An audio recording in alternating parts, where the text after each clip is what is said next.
I sat among thousands of combat veterans in a packed Kansas City Convention Center for the 2018 Veterans of Foreign Wars National Convention.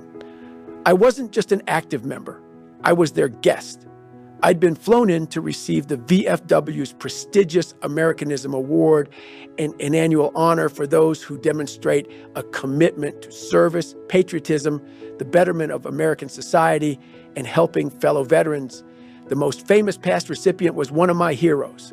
Senator John McCain survived 5.5 years as a POW during the Vietnam War. I've always admired the courage he exemplified back then, and throughout his very public life, he continued to set the standard for how I believe men should handle hard times. Now my name was going to be alongside his. I was about to receive the greatest honor of my life so far. I should have been proud as hell instead of confused as For over an hour, I sat in the audience between my mother, Jackie, and my uncle, John Gardner. That's a lot of time to contemplate the meaning of the moment, and all I could come up with were the reasons that I shouldn't be there, that nobody should know the name David Goggins, much less put me in the same sentence as Senator McCain. Not because I didn't earn my spot, but because the circumstances that life served me should never have led me here. Sure, I'm a winner now, but I was born a loser. There are a lot of born losers out there. Every fucking day, babies are born into poverty and broken families, like I was. Some lose their parents in accidents. Others are abused and neglected. Many of us are born with disabilities, some physical, others mental or emotional. It's as if every human being is issued their own personal piñata just for making it out of the womb alive. No one gets a sneak preview of what's in their piñata, but whatever it is will set them up one way or another. Some of us smack that fucker open and sweet things rain down. Those are the ones who have it relatively easy, at least at first. Some are empty as a dry well. Others are worse than empty. They're packed with nightmares, and the haunting begins as soon as the baby takes its first breath. That was me. I was born into a terror dome. As the speakers took their turns on the mic, I was deep in my own dark cave, reliving the countless bloody beatings my father dealt to my mother, my brother, and me. I watched us escape to Brazil, Indiana, only to settle just 10 miles from an active chapter of the Ku Klux Klan. And guess where those motherfuckers sent their kids to school? I recalled the steady flow of racist threats from some of my classmates and how I cheated my way through school and learned nothing. I thought of my mother's fiance, Wilmeth, a would-be father figure who was murdered before he could become my stepdad. I recalled my repeated attempts at the Armed Services Vocational Aptitude Battery, a standardized test required for all military recruits to fulfill my dream of becoming a pararescueman. After I finally passed that dreaded test and enlisted, I quit pararescue training when the water evolutions became too hard. That brilliant decision ultimately led to me becoming a 300-pound graveyard shift exterminator at Ecolab, raking in $1,000 a month at 24 years old. I was a shell of a man at that point, with no self-esteem or self-respect. I was still haunted by the same old demons that had tailed me from birth. And the harsh reality was that I lacked everything I needed to become the man I wanted to be. Mind you, I wasn't thinking about all of that to punish myself. I was sifting through the files, searching for the catalyst, the moment that restarted the fire and ignited something primal inside me. I needed to remember exactly how and when I flipped the script and managed to build a life of honor and service, but I kept coming up empty. I was so deep in my brain cave, I didn't even hear them call my name. I wouldn't have reacted at all if my mom hadn't nudged my arm. Even now, I don't remember walking up the stage steps with her because I was still floating between my past and my disorienting present. I heard them read my resume, detailing the money I'd raised for veteran causes and the objectives I'd met over the course of my career. Before I knew it, they put a medal around my neck and the audience was on their feet applauding. That was the surest sign yet that this born loser had been reborn somewhere along the way, that there had been a moment that sparked my metamorphosis. When it was my turn at the microphone, I gazed out at all the unfamiliar faces. members of a brotherhood and sisterhood that I will always be a part of. The fact that this recognition came from them was the deepest honor, but I didn't know how to thank them. I was a sought-after public speaker by then, comfortable in front of crowds large and small. Factor in my work as a recruiter for the military, and I'd been a professional public speaker for over a decade. I rarely got butterflies, but that summer day in Kansas City, I was nervous as hell, and my mind was still clouded. I tried to shake it off and started by thanking my grandfather, Sergeant Jack. He would be the proudest man in the world to see me up here right now, I said. Choked up, I paused, took a deep breath to compose myself, and started again. I'd like to thank my mom, who I turned to my mother, and when our eyes met, the moment that permanently changed my life finally hit me, and the power of that realization was overwhelming. I'd like to thank my mom, who, my voice cracked again. I couldn't hold back the flood any longer. I closed my eyes and sobbed. Like a dream that only lasts seconds yet feels like hours, time stretched out and scenes from the ultimate turning point in my life. The last time I ever saw my father colonized my mind. If I hadn't taken that trip, you'd never have heard of me. It finally hit me, and I was overwhelmed by the work it took to get here. I was 24 years old when I realized I was broken inside. Something had gone numb in my soul, and that numbness, that lack of deep feeling, dictated what my life had become. It's why I quit going after my goals, my biggest dreams, whenever things got hard. Quitting was just another detour. It never bothered me much because when you're numb, you can't process what's happening to you or within you. I didn't know the power of the mind yet, and because of that, I had ballooned into a fat ass and taken a job as a cockroach sniper in restaurants. I had my excuses, of course. My numbness was a survival mechanism. It had been beaten into me by my father. By the time I'd turned 7, I'd developed a POW mindset. Going numb was how I took my beatings and maintained some level of self-respect. Even after my mother and I escaped, I continued to be stalked by tragedy and failure. And numbness was how I coped with the fact that losing was all I ever knew. When you're born a loser, your goal is to survive, not thrive. You learn to lie, to cheat, to do what it takes to fit in. You may become a survivor, but it's a miserable existence. Just like the cockroaches I was assigned to kill, you find yourself scurrying in from the shadows to claim the bare necessities while hiding your true self from the light at all costs. Born losers are the ultimate cockroaches. We do what we have to, and that attitude often enables some pretty severe character defects. I certainly had some. I was a quitter, a liar, a fat, lazy motherfucker, and I was deeply depressed. I could feel myself unraveling a little at a time. Fed up and frustrated, bitter and angry. I couldn't take much more of my sorry-ass life. If I didn't change, and change soon, I knew I would die a loser, or worse. I might end up like my father, the hustler who was one quick twitch away from violence. I was consumed by misery and groping for some mental foothold to keep me from giving up for good. The only thing I could come up with was to go back to that house on Paradise Road that still haunted me. I had to get to Buffalo, New York, and look my father in the eye. Because when you're living in hell, the only way to find your way out is to confront the devil himself. I was hoping to find some answers that would help me change my life. That was what I told myself anyway, as I crossed into Ohio from Indiana and veered northeast. I hadn't seen my old man in 12 years. It had been my decision to stop seeing him. At that time, the court system allowed children to make those decisions once they turned 12. I made that choice mostly out of respect for and loyalty to my mom. He'd stopped beating us after we left Buffalo, but the one thing that never went numb was how I felt about what my mother endured at his hands. Still, over the years, I had questioned that decision and began to wonder if my memories, if the stories I told myself were true.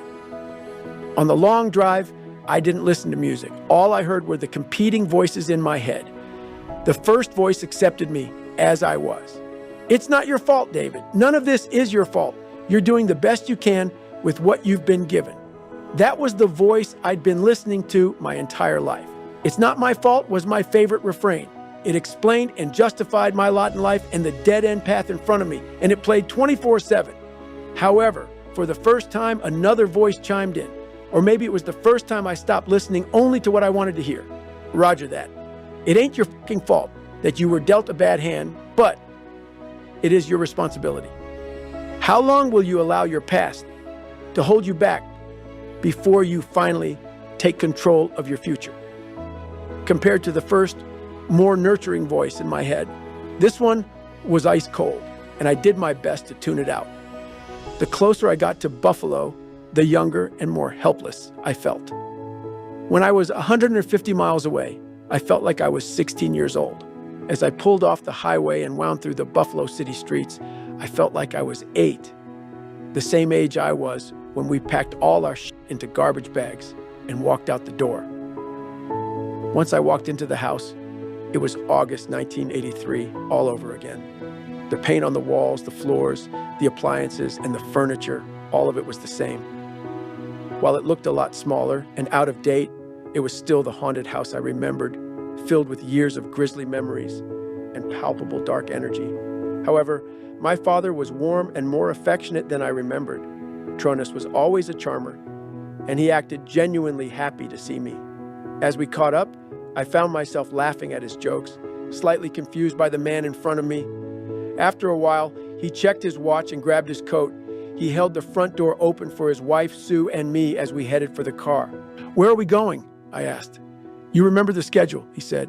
"It's time to open up." The first thing I noticed about Skateland from the outside was that it needed a paint job. Inside, the floor and walls were chipped and stained, and the whole place smelled funky. The office had deteriorated too. That sofa we slept on as kids, where my mom caught him cheating on more than one occasion, still hadn't been replaced. It was filthy as hell, and that's where I sat after the grand tour while my father headed upstairs to spin hip-hop records in the Vermilion Room. I felt dizzy and disoriented. It was strange how far the old man had let his standards slip. He wasn't the strong, exacting, demanding figure I'd remembered. He was old, weak, soft in the middle, and lazy. He didn't even appear to be that mean anymore. He wasn't the devil at all. He was human. Had I been feeding myself a false history? As I lingered in that office, steeped in the past, I wondered what else I'd been wrong about. Then, at around 10 o'clock, the bass line dropped upstairs and the ceiling started to shudder and shake. Within seconds, I heard hollering, laughter, and that steady stomping to the beat. In the same way a song can take you back to a distinct time and place, that thumping bass returned me to my darkest days. I'd been funneled into a relapse of my childhood nightmare. I closed my eyes and saw myself as a first grader, tossing and turning on that very couch, trying to sleep after working all night and not being able to get more than a wink. My mother was there too, struggling to paper over our pain with home-cooked dinners prepared on portable electric burners in the cramped office. I saw the helplessness and fear in her eyes, and it brought back all the stress, pain, frustration, and depression that came with it. Those memories were real. There was no denying it. I was disgusted to be sitting on that couch.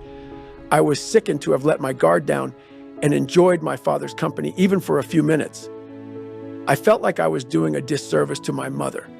And the longer I sat there and watched the ceiling shake, the more rage rose up inside until I was on my feet and racing up a back stairwell into the Vermilion Room, where my demon was slurping whiskey, the smoky elixir that gave him his power. As a kid, I rarely saw the space in full bloom, and while it had lost most of its shine, it was still happening. What was once a glitzy nightclub serving funk to a well-dressed crowd had become a packed dive bar flush with hip-hop. Tronus was in the DJ booth orchestrating the energy, spinning records, and sucking down scotch after scotch until closing time. I watched him work, drink, and flirt, and the more wasted he became, the more my memory synced with reality. After locking up, I drove us all to Denny's for an after-hours breakfast, just like old times. More than 15 years had passed, yet the ritual remained the same as ever. Trunnis was sloppy as hell by then, and he could tell it made me uncomfortable, which ticked him off. While we waited for our food, he glared at me as he dissed my grandparents and claimed they were responsible for the breakup of his family. Liquor always brought his ugliness out, and I'd heard that argument so many times before, it didn't have much effect on me.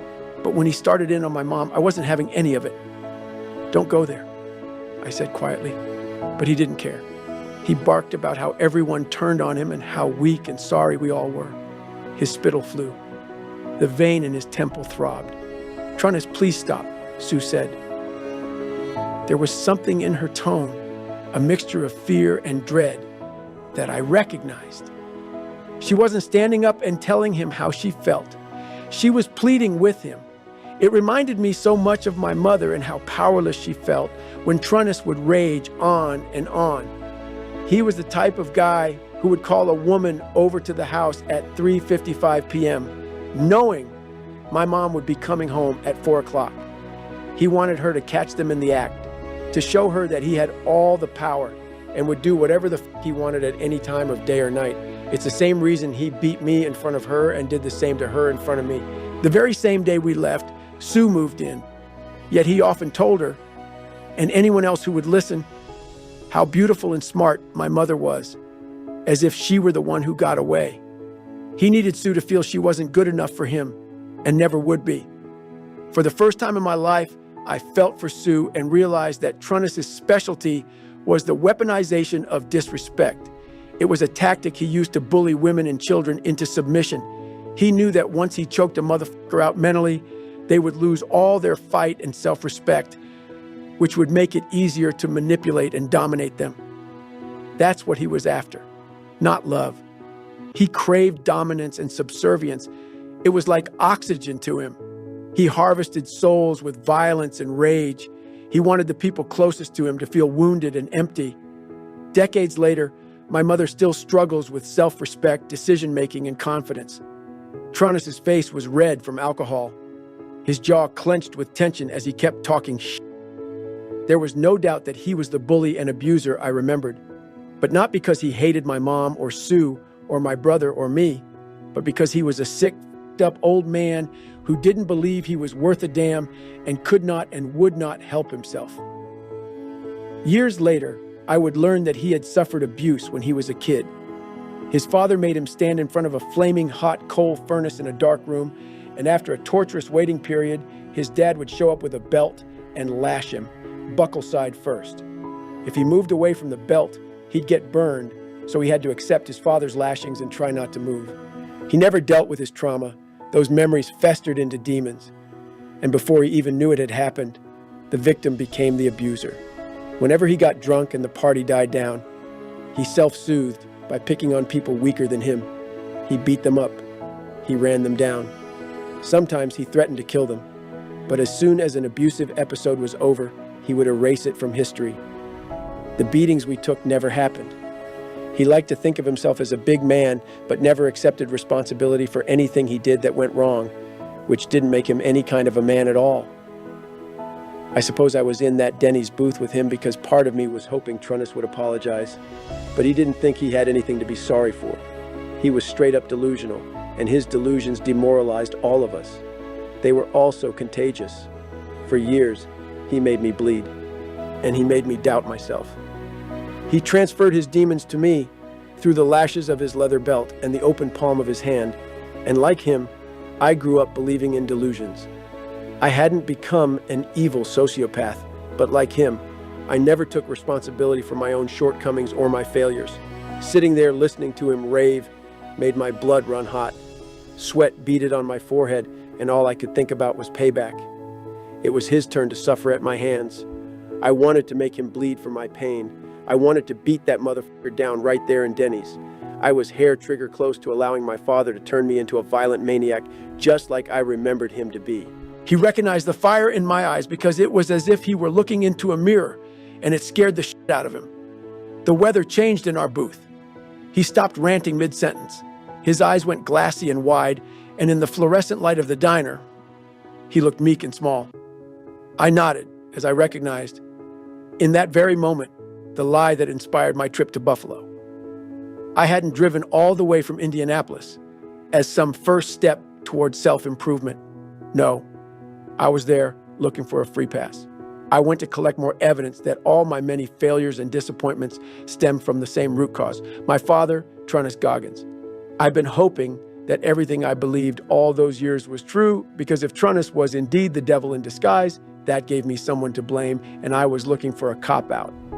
I needed Trunnis to be the flaw in my existence in order to claim the lifetime warranty on my get-out-of-jail-free card.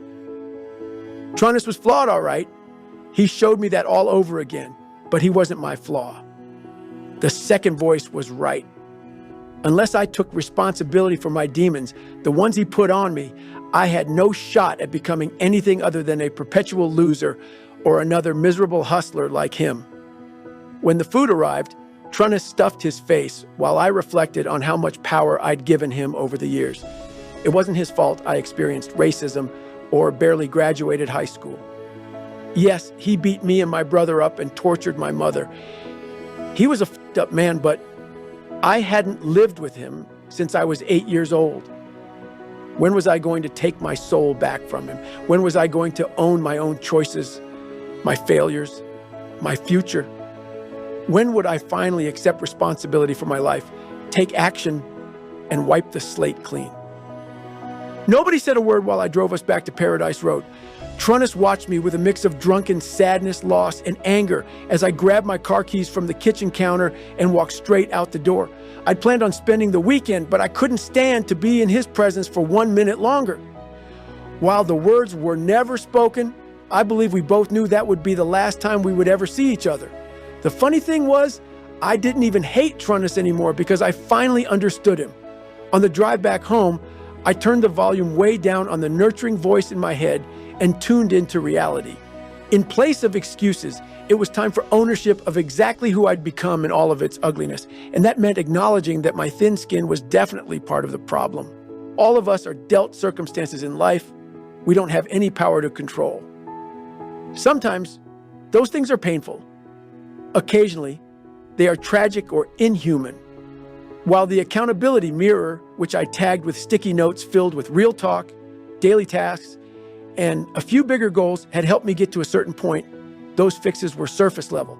I'd never attempted to dive down and solve the root cause of my problems, so I crumbled whenever life asked me to dig deeper and persevere in order to achieve something that could lead towards sustained success. I'd spent my entire life in surface waters, hoping that my luck would change and everything I dreamed of would fall into place for me. That night, on my drive home to Indiana, I accepted the hard truth that hoping and wishing are like gambling on long shots. And if I wanted to be better, I had to start living every day with a sense of urgency. Because that is the only way to turn the odds in your favor. Reality can be a motherfucker when all of your excuses are stripped away and you are exposed for exactly who and what you have become, but the truth can also be liberating. That night, I accepted the truth about myself. I finally swallowed reality, and now that I had, my future was undetermined. Anything was possible as long as I adopted a new mindset. I needed to become someone who refused to give in, who simply finds a way no matter what. I needed to become bulletproof, a living example of resilience. Think of a packet of seeds scattered in a garden. Some seeds get more sunlight, more water, and are planted in nourishing topsoil. And because they are put in the right place at the right time, they can rise from seed to seedling to a thriving tree. Seeds planted in too much shade or that don't get enough water may never become anything at all unless someone transplants them, saves them, before it's too late. Then there are those seedlings that look for the light on their own. They creep from the shade into the sunshine without being transplanted. They find it without anybody digging them up and placing them in the light. They find strength where there is none. That is resilience. Once we're born, our natural instinct is to look for ways to thrive, but not everybody does. And sometimes there's a damn good reason for it. I was brought up in darkness. My roots were flimsy. I was barely tethered to rock-hard ground. My spirit soul, and determination weren't nourished in the light. But on that ride home, I realized that only I have the power to determine my future, and I had a choice to make. I could continue living in the haven of low expectations, where it was comfortable and safe to believe that my life was not my fault or my responsibility, and that my dreams were just that, fantasies that would never be because time and opportunity were not and would never be on my side. Or I could leave all that behind for a world of possibility, much more pain, unfathomably hard work, and zero guarantees of success. I could choose resilience. At 24 years old, a powerful force was gathering within me, waiting to be unleashed. I would soon call upon it to complete 2 Hell Weeks, become a member of the Navy, Sea, Air, and Land, SEAL teams, and complete Army Ranger School. I'd compete in ultra races and break the world pull-up record. Thanks to that one night in Buffalo, New York, when I accepted my fate and became determined to tap into my resilience, I found the will to transform myself into the grittiest motherfucker ever to find light where there was none. I had never been a POW like John McCain and countless others, but I lived like a prisoner in my own mind for the first 24 years of my life. Once I'd liberated myself and begun to evolve, I learned that it is the rare warrior who embraces the adversity of being born into hell and then, with their own free will, chooses to add as much suck as they can find to turn each day into a boot camp of resiliency. Those are the ones who don't stop at good enough. They aren't satisfied with just being better than they used to be. They are forever evolving and striving for the highest level of self. Eventually, I became one of them, which is why I was honored at the VFW convention. I'd like to thank my mom who... The audience gave me another round of applause as my sobs ebbed and I returned to the present moment. Who never picked me up when I fell. She let me pick myself up when I was knocked down. By the time I was done speaking, all the emotion had drained clear, honored and humbled to have received an award that most people would consider the crowning achievement of their career. I walked off that stage into the unknown. They say, iron sharpens iron, but it's forever. But I had left the military behind and there was no one pushing me on a day-to-day basis any longer. I was always destined to be that one warrior, content to be the motherfucker who sharpens his sword alone. I've worked in emergency medical services on and off for 15 years. When an ambulance arrives on the scene of a severe trauma situation, we are immediately shotgunned into what's known as the golden hour. In the vast majority of cases, 60 minutes is all the time we have to save a critically injured victim. The clock starts the moment the accident happens and doesn't stop until the patient arrives at a hospital trauma center. By the time we get to the scene of the accident, we are already behind, which means it is vital that our assessment of each patient is rapid and on point. Some are identified as load and go because they need specific time-sensitive interventions that we can't do ourselves. Others are identified as stay and play. Though their condition may be dire, they have issues our skills are built to address to ensure they survive the trip to the hospital. One of the first things we do when we get to a patient is check their ABCs, airway, breathing, and circulation. We need to make sure their airway is unobstructed, their lungs are inflating, and they aren't bleeding profusely. Usually ABC issues are obvious, but every once in a while, we come across a distracting injury. Picture a shattered leg twisted way up over the victim's head. When you see a limb in a place it does not belong, it's easy to become fixated. It looks so gruesome that human instinct is to address that problem first and block everything else out. I've seen a lot of EMS personnel get sucked down that rabbit hole, but a badly broken and dislocated leg typically won't kill anyone unless it distracts us from realizing that their airway is also blocked or that they are gurgling because their lungs are filled with fluid and they are in danger of bleeding out internally. A distracting injury in the EMS universe is anything that entices a medical professional to forget their procedures. It can happen to anyone, which is why we are trained to remain alert to those distractions. It truly is a matter of life or death. The same can be said of the distracting injuries I carried. By the time I turned 24, I was too distracted by child abuse, neglect, and racist taunts to see all of the fucked up things in my life over which I had direct influence. Nothing that happened to me could be considered a fatal condition on its own, yet I spent so much time worrying about what my father did to us and felt so alone, I was refusing to live. And when you spend your life regretting what was or asking, why me? You eventually die having accomplished nothing at all. The trip to Buffalo was pure distraction. I wasn't ready to put in the work to change my life, so I went on an evidence-collecting mission. In fact, by the time I figured it out, it was almost impossible for me to become a SEAL. I was so heavy that if I had been even a few pounds heavier, I would not have been able to lose the necessary weight in the allotted time. I had to take extreme measures, like eating 2 tiny meals while working out 6 to 8 hours a day for 10 weeks. But when I started to shed weight and shift my mindset, I realized I had never been as alone as I thought. I'd always told myself that nobody could possibly understand me or what I went through. But as I looked around, I noticed that there were a lot of motherfuckers out there with distracting injuries stuck neck deep in their past. These days, I hear from them all the time. Some suffered child abuse or lost a parent very young. Others grew up feeling ugly or stupid. They were bullied and beaten down or had no friends in school at all. It's not always the childhood minefield that fucks us up.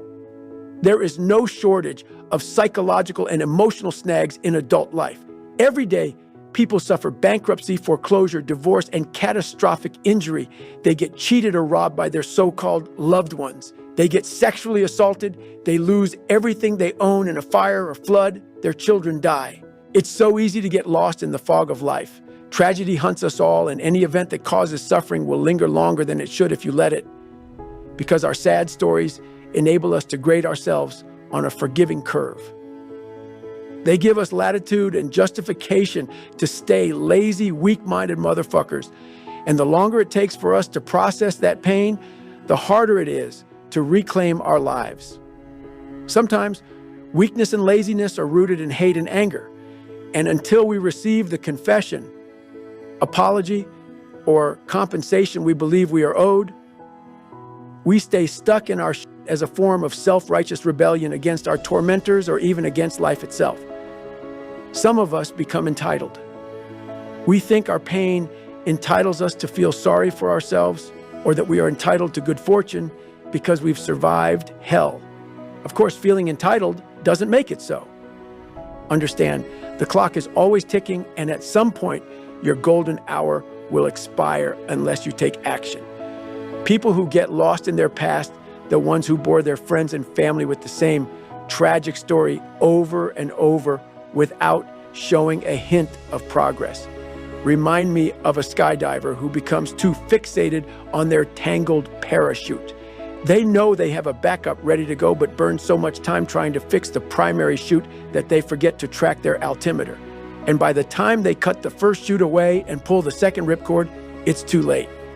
Part of the problem is that they have become terrified of pulling that second cord, because if it's also f***ed up, then they truly will be helpless. That is a mental trap set by fear.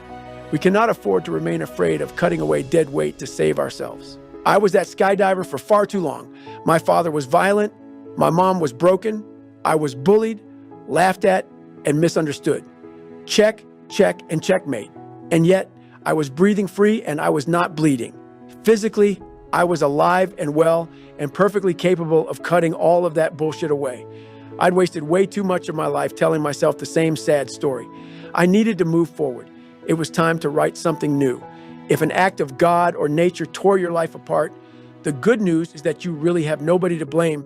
Yet the randomness of it all can feel so personal, as if you've been marked for doom by the fates. If you feel wronged by somebody else, you may be waiting on a confession or an apology in order to move forward, but I'm sorry to say the apology, that tearful confession you've been dreaming of, will never come. The good news is you don't need anybody else to free you from your trauma. You can do it on your own. My father never apologized to me. Nobody ever said sorry for anything I went through. I had to come to the conclusion that while I didn't deserve any of it, I was my main problem and primary obstacle. I'd given Goggins all of my power. I had to take it back.